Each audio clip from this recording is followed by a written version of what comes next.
అవుతుంది.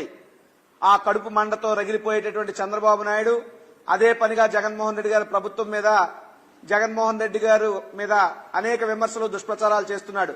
అందులో భాగంగా ల్యాండ్ టైటిలింగ్ యాక్ట్ సంబంధించి జగన్మోహన్ రెడ్డి గారి ప్రభుత్వం, జగన్మోహన్ రెడ్డి గారు పేదల భూములు లాక్కుంటారని, లేదా పేదల భూములకి రక్షణ లేదనేటువంటి ఒక దుష్ప్రచారాన్ని భారీ స్థాయిలో కుట్రలో భాగంగా చంద్రబాబు నాయుడు చేస్తున్నాడు. అయితే నేను చెప్తున్నా, జగన్మోహన్ రెడ్డి అనే వ్యక్తి 10 మందికి అన్నం పెట్టేవాడు. కానీ చంద్రబాబు నాయుడు అన్నం పెట్టినింటికే కన్నం పెట్టేవాడు. చంద్రబాబు నాయుడు జీవితం అంతా కూడా తిరుపతి రైల్వే స్టేషన్ లో పిక్ పాకెటింగ్ చేసే స్థాయి నుండి, అంటే ఆ ఏజ్ లోనే, ఆ యుక్త వయసులోనే కొట్టేయటం, లాక్కోవటం చంద్రబాబు నాయుడు యొక్క డిఎన్ఏలోనే ఉంది. కాబట్టే చంద్రబాబు నాయుడు రాజకీయంగా ఎన్టీ రామారావు గారి పార్టీని లాక్కున్నాడు, టీడీపీ పార్టీ ఫండ్ను లాక్కున్నాడు, సైకిల్ గుర్తును లాక్కున్నాడు, ఆ తర్వాత మోహన్ బాబు నుంచి హెరిటేజ్ సంస్థను లాక్కున్నాడు. ఈ రకంగా చూస్తే చంద్రబాబు నాయుడు జీవితం అంతా కూడా లాక్కోవటం, కొట్టేయడంతోనే నిండిపోయింది. కాబట్టే పచ్చకావంలో వచ్చిన లోకం అంతా పచ్చగా కనబడినట్టు జగన్మోహన్ రెడ్డి గారు కూడా ఈ విధంగానే భూములు లాక్కుంటారని చెప్పి ఒక అపోహ పడుతూ అదే పనిగా మా ప్రభుత్వం మీద దుష్ప్రచారం చేస్తున్నారు. అయితే అసలు ఈ ల్యాండ్ టైటిలింగ్ యాక్ట్ అనేటువంటిది ఎప్పుడు తెచ్చారు, అసలు దీని ఎవరు కారకులు అంటే కేంద్ర ప్రభుత్వం నీతి ఆయోగ్ యొక్క సూచనల మేరకు ఈ చట్టాన్ని తీసుకురావడం జరిగింది.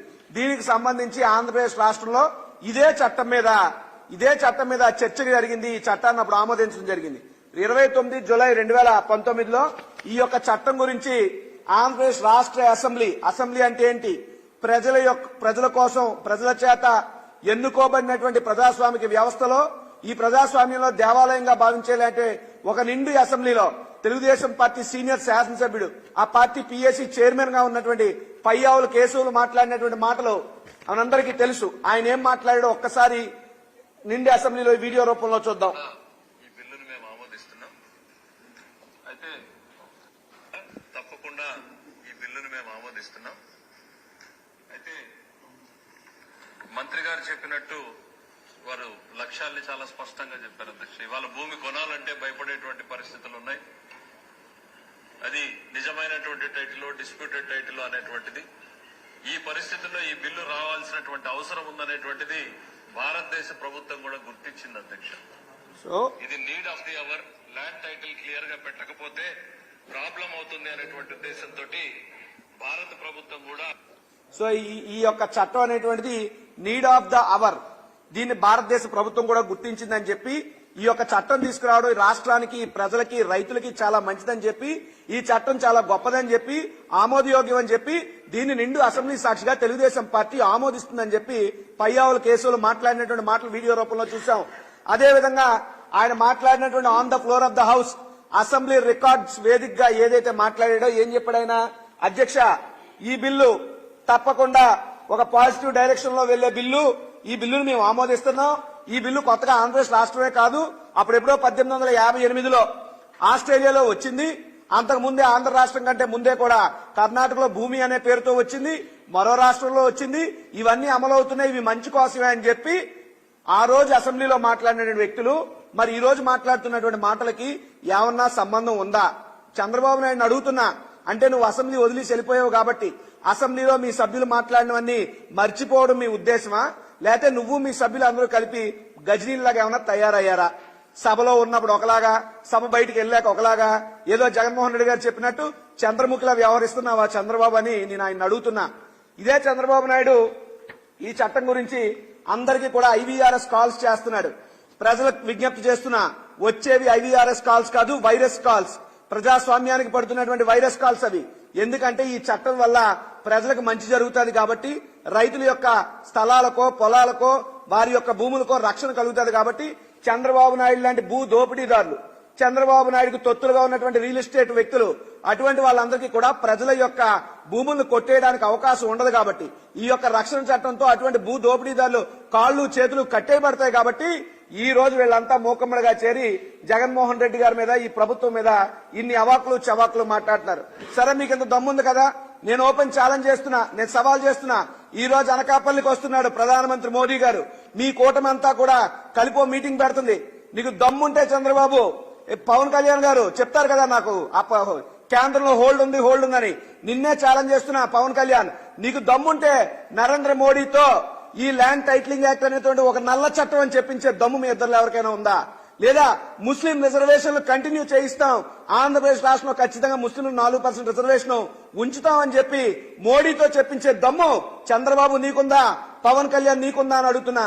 నీతో పాటు నిన్న మొన్నటి వరకు అంటగాగినటువంటి సిపిఐ వారు, ఎర్ర పార్టీ కమ్యూనిస్టులు ఈ రోజు అడుగుతున్నారు. మీ కూటమంతా కూడా కన్ఫ్యూజన్ కూటమిలా ఉంది. ఒక పక్కేమో ల్యాండ్ టైటిలింగ్ యాక్ట్ బీజేపీ మేం తెచ్చామంటది, చంద్రబాబు ఏమో వచ్చాక రెండో సంతకం ల్యాండ్ టైటిలింగ్ యాక్ట్ ని రద్దు పెడతానంటాడు. ఏంటిది? ముస్లిం రిజర్వేషన్ వాళ్ళు తీసేస్తామంటారు, చంద్రబాబు ముస్లిం రిజర్వేషన్ కోసం కేంద్రంతో పోరాడతానంటాడు.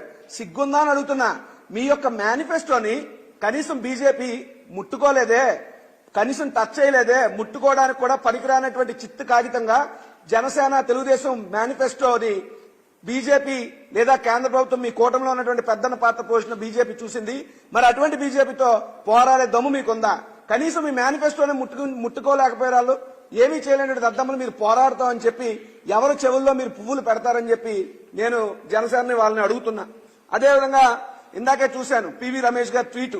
ఆయన ఏమంటారంటే, నా తల్లిదండ్రుల యొక్క భూమి నాకు రావడానికి, ట్రాన్స్ఫర్ అవడానికి అనేక ఇబ్బందులు పడ్డాయి. ఎస్, అటువంటి ఇబ్బందులు ఉండకుండా ఉండడానికే ఈ ల్యాండ్ టైటిలింగ్ యాక్ట్ తెస్తున్నారు.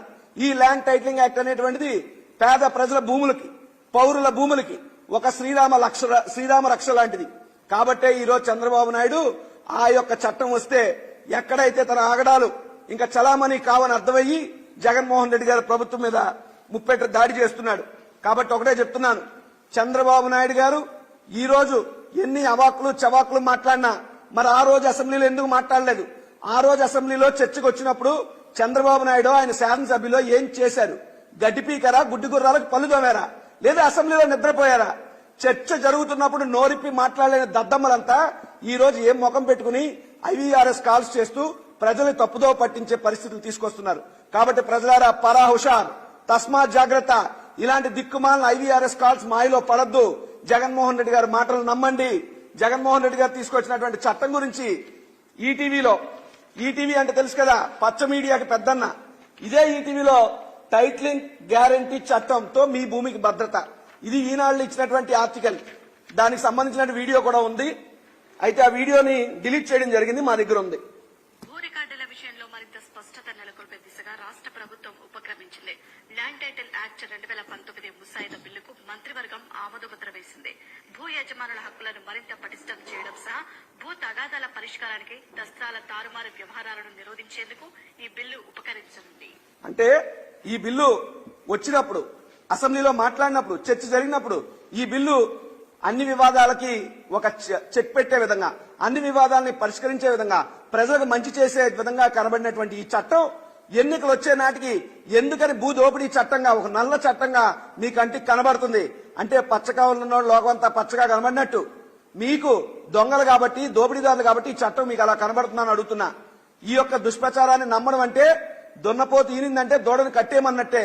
కాబట్టి ఎట్టి పరిస్థితుల్లో ఇటువంటి దిక్కుమాల దుష్ప్రచారాలు నమ్మద్దు అని చెప్పి ప్రజలకు మీ ద్వారా విజ్ఞప్తి చేస్తున్నా. Thank you.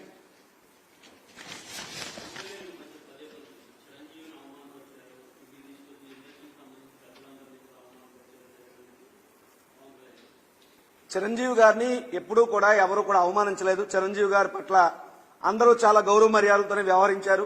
ఆయనే చెప్పాడు, జగన్మోహన్ రెడ్డి గారు వారి సతీమణి గారు ఇంటికి పిలిచి చక్కగా భోజనం పెట్టి గౌరవించి పంపించారని స్వయంగా మెగాస్టార్ చిరంజీవి గారు చెప్పారు. లేదు, పవన్ కళ్యాణ్ కి చిరంజీవి గారిని ఎవరైనా అవమానిస్తే బాధ వస్తుంది, నాకు రోషం వస్తుంది, నాకు పౌరుషం వస్తుంది, మెడ అటు ఇటు రుద్దేసుకుంటాను అని చెప్పడం పవన్ కళ్యాణ్ ఉద్దేశం అయితే, ఈ పవన్ కళ్యాణ్ గారిని నేను అడుగుతున్నా నేరుగా, చిరంజీవి అనే వ్యక్తిని ఒక నీచుడని, ఒక దౌర్భాగ్యుడని, ఒక దుష్టుడని తిట్టరాని తిట్లన్నీ తిట్టినటువంటి అయ్యన్న పాత్రుడు కొడుకు చింతకాయల విజయ్ సిగ్గు లేకుండా ఈరోజు వాళ్ళతో అంటకాగుతున్నావు. అయ్యన్న పాత్రుడు సంకనాగుతున్నావు వెళ్ళి చంద్రబాబు నాయుడు లేదంటే బాలకృష్ణ అన్నాడే, నేను జనసేన వాళ్ళందరూ కూడా అలగా జనం, అటువంటి వాళ్ళు నిన్ను ఎత్తిరెక్కించుకోనని. చిరంజీవిని ఎందుకు మీరు లేపాక్షి ఉత్సవాలకు పిలవలేదంటే అడ్డమైన వాళ్ళని నేను పిలవనని చెప్పాడే. ఏదైనా రాజకీయం అంటే మా బ్లడ్ వేరు, మా బ్రీడ్ వేరు, ఎన్టీ రామారావు లాగా అయిపోతుందంటే చిరంజీవి గారు ఏమైనా అయ్యాడని అడిగాడే. మరి సిగ్గు లేకుండా నీ పౌరుషాన్ని ఎంత కమ్మావు, నీ పౌరుషాన్ని ఎంత తాకట్టు పెట్టావు తెలుగుదేశం పార్టీకి? వాళ్ళ మీద నోరెత్తలేని దద్దమ్మ పవన్ కళ్యాణ్, మా మీద నీ విమర్శలు. కాబట్టి పవన్ కళ్యాణ్ అన్ని కూడా ఏ రకమైనటువంటి తన అవసరానికి అందితే జుత్తు లేకపోతే కాళ్ళు పట్టుకునే వ్యవహారంతోనే ప్యాకేజ్ స్టార్ గా నడుస్తున్నాడు తప్పితే పవన్ కళ్యాణ్ మాటల్లో ఎంత మాత్రం వాస్తవం లేదు. Thank you.